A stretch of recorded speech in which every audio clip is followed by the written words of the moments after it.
Assalamualaikum warahmatullahi wabarakatuh. Waalaikumsalam warahmatullahi wabarakatuh. Selamat siang anak-anak. Siang, Bu. Oke, sebelum memulai pembelajaran pada siang hari ini, kita berdoa. Mbak Amanda bisa memimpin untuk berdoa. Baik, semuanya berdoa dimulai. Berdoa selesai. Baik, terima kasih. Sebelumnya mohon maaf ya anak-anak, ibu lagi agak meriang jadi pakai masker seperti itu, mohon dimaklumi. Nanti kalau suaranya kurang jelas bisa ditanyakan begitu ya. Oke, saya presensi dulu. Mbak Bening hadir dulu. Oke, Mbak Sabil. Hadir, Bu. Oke, Mbak Zikirina. Hadir, Bu. Oke, Mbak Tiara. Oh, sakit ya. Oke, karena ini sebenarnya sudah 3 hari ya. Nanti kita bisa menjenguknya ya untuk belum pulang sekolah gitu ya anak-anak. Ya, Bu. Oke, sekarang ini pembelajarannya adalah IPA. Kemarin pertemuan kemarin IPA belajarnya apa? Oke, pengukuran. Karena kemarin sudah pengukuran, sudah belajar apa aja? Besaran, begitu ya. Sekarang kita belajarnya adalah gerak dan gaya. Nah, yang pertama di gerak dan gaya ini kita belajar mengenai perpindahan dan jarak tempuh. Nah, apa sih perbedaan dari perpindahan dan jarak tempuh itu? Ini berpindah. Terus jarak tempuh itu gimana? Jarak tempuh itu jarak dari ibu awal Oke, dari jalan sini. sampai maju itu jarak tempuh. Oke, kalau perpindahan, Kalau perpindahan, misalkan ini Ibu ya dari dari sini. posisi A ke posisi B itu pindah, perpindahan. Oke, sih. Lebih jelasnya lagi bahwa perpindahan ini adalah perpindahan posisi gitu ya, dari jarak lintasan benda dari posisi awal ke posisi akhir. Terus kalau jarak tempuh itu adalah total panjang lintasan keseluruhannya gitu. Misalkan ke B, kemudian ke titik C, terus perpindahan dari titik A ke titik C. Ini namanya adalah yang perpindahan. Ini yang dicari yang ini perpindahannya. Kalau jarak tempuh itu berarti yang dihitung dari A ke B dihitung, ditambah dari B ke C. Itu namanya jarak tempuh. Begitu ya anak-anak? Iya, Bu. Ya. Paham? Great. Selanjutnya adalah kelajuan dan juga kecepatan. Perbedaannya apa? Kalau kecepatan itu punya arah, Terus kalau kelajuan apa Mbak Anissa? enggak punya arah. Nggak punya arah. Seperti apa? Besaran skala. Skalar itu kalau kelajuan adalah yang punya arah, sementara yang kecepatan adalah dengan hasil pembagian dari jarak tempuh dengan waktu tempuhnya gitu. Jadi kecepatan itu adalah V, kemudian jarak tempuh itu adalah S, dan waktu tempuh itu adalah T gitu. Nah, setelah mempelajari tadi adalah di gerak benda, mengenai perpindahan, mengenai jarak, mengenai kecepatan dan kelajuan, sekarang ke gaya. Gaya pada benda ini, lah, apa sih sebenarnya pengertian gaya itu? Misalkan ibu gini, terus ini saya dorong, kenapa bisa bergerak? Karena ada gaya. Jadi gaya itu apa? Tarikan atau dorongan. Oke, yang menyebabkan benda bergerak. Pintar anak-anak ibu. Iya, Bu. Menyala, Ibu. Selanjutnya adalah resultan gaya. Oh, resultan. Kepikiran nggak sih? Atau ini resultan adalah kosakata baru bagi anak-anak, iya nggak? Atau udah pernah dengar sebelumnya? Apa? Mbak Ika? Resultan gaya itu adalah hasil dari penjumlahan atau pengurangan gaya yang bekerja pada suatu benda. Oke, beri tepuk tangan buat Mbak Ika. Oke, gaya-gaya yang bekerja gitu. Jadi kalau ada sebuah benda ini kotak, terus diberikan gaya. Ini misalkan kalau gaya itu satuannya Newton ya anak-anak ingat. Gaya satuannya Newton. Tulisannya Newton adalah Newton. Kemudian ini misalkan 5 Newton. Kemudian ini adalah 10 Newton. Resultannya adalah penambahannya, tapi karena ini dia adalah beda arah, jadi dikurangkan 10 kurangi 5 berapa? 5 Newton. Gitu arahnya kemana ke sana? Kiri. Oke, selanjutnya kita mengerjakan LKPD ya. Saya bagikan dulu. Bisa dikerjakan secara berkelompok-kelompoknya seperti kemarin yang sudah dibagi ya. Oh iya Bu. Sip. Sip. Menyala.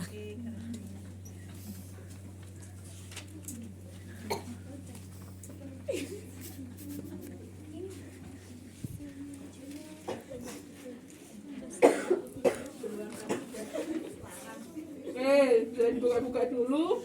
Lah, untuk di situ sudah ada petunjuknya dengan capaian pembelajaran untuk gaya ini adalah bisa memanfaatkan ragam gerak dan gaya. Kemudian tujuannya adalah untuk peserta didik itu nanti anak-anak bisa mampu mengidentifikasi konsep dari gaya ini, waktu, kecepatan dalam aplikasi kehidupan sehari-hari.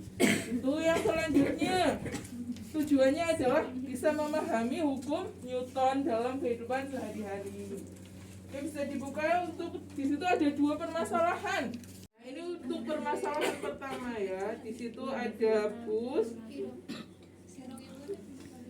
Terus dia ngerem mendadak. Penumpangnya ulang-ulang ya.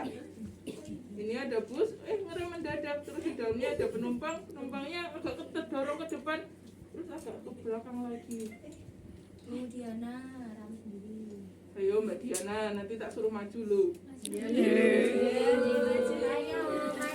Nih, ayo dipahami, terus didiskusikan sama kelompoknya.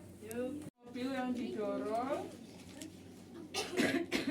satu orang nggak kuat. Terus ada lagi, tambah orangnya, didorong 3 orang.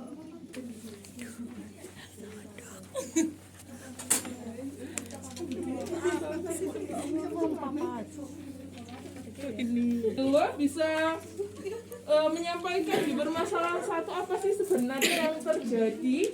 Masalah 1 permasalahannya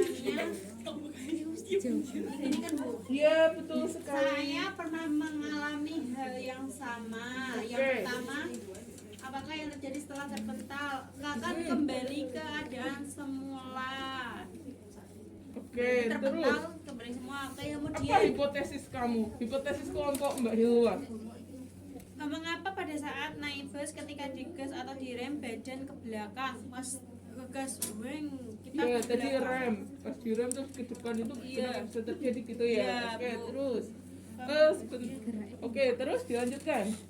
Kemudian Yang disampaikan bisa kelompok anggota lain yang menyampaikan kenapa sih ada fenomena seperti itu sebenarnya. Dasar hukumnya itu hukum Newton 1 Bu. Bunyinya jika rentang gaya yang bekerja pada suatu benda adalah 0, maka benda yang awalnya diam itu selalu dalam keadaan diam. Sebelahnya Mbak Tika bisa menyimpulkan hasil kesimpulannya dari kelompoknya. Jadi kalau kesimpulan dari kelompok 1 itu kelompok kami itu tentang hukum 1 Newton itu bahwa benda yang diam itu akan tetap diam dalam diam jika resultan gayanya itu 0 Bu. Oke. Nah contohnya itu yang tadi saat naik bus kemudian bus tersebut tiba-tiba direm maka tubuhnya itu akan terdorong ke depan. Oke, sih. Beri tepuk tangan untuk kelompoknya Mbak Hilwa. Yang lain ada perbedaan pendapatkah untuk permasalahan 1 tadi? Oke, berarti kalau hukum untuk gaya itu ada hukum apa aja? Hukum Newton 1, hukum Newton 2, sama hukum Newton 3 tambahannya ya. Tapi yang di LKPD itu baru hukum Newton 1 sama 2 lah. Hukum Newton 3 itu adalah hukum aksi reaksi gitu. Jadi ketika misalkan nih kita menodok tembok ini lah, kita ada rasa sakitnya, itu adalah hukum aksi reaksi seperti itu ya. Untuk selanjutnya Ibu ada tugas, anak-anak bisa mencari contoh penerapan dari hukum Newton 1, 2, dan 3. Minimal satu hukum itu ada 3 gitu ya. Dikerjakan, bisa ditulis di buku catatan. Oh iya, yang ringkasan kemarin udah ditulis belum? Coba Ibu lihat catatannya. Masih pada puasa kan ya ini? Masih pada puasa semuanya. Jadi Ibu ringkaskan lagi untuk hukum Newton itu. Yang pertama adalah mengenai apa, Mbak Nisrina? Hukum Newton 1 itu benda diam akan tetap diam. Berarti hukum Newton 1 itu resultan gayanya sama dengan 0.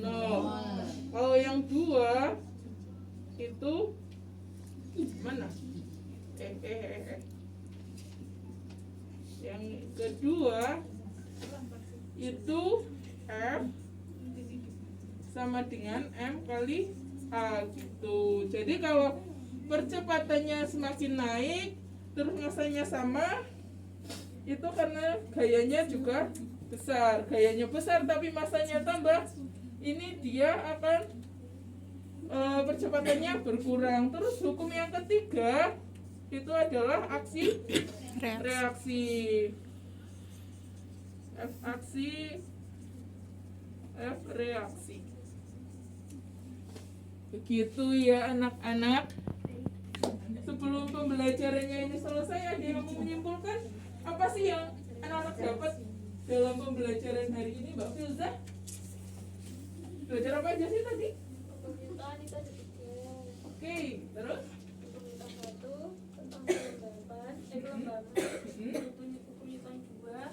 Sama hukum Newton 3 itu yang aksi reaksi tadi itu. Oke, Mbak Filza, tadi sebelum ke hukum Newton itu kita belajar apa? Terus?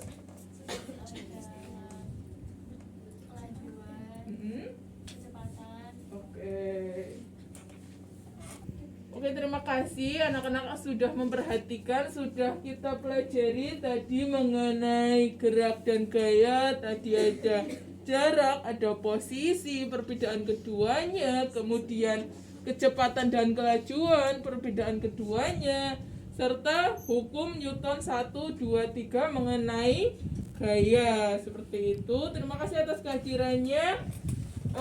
Sampai jumpa di lain pertemuan, di pertemuan selanjutnya.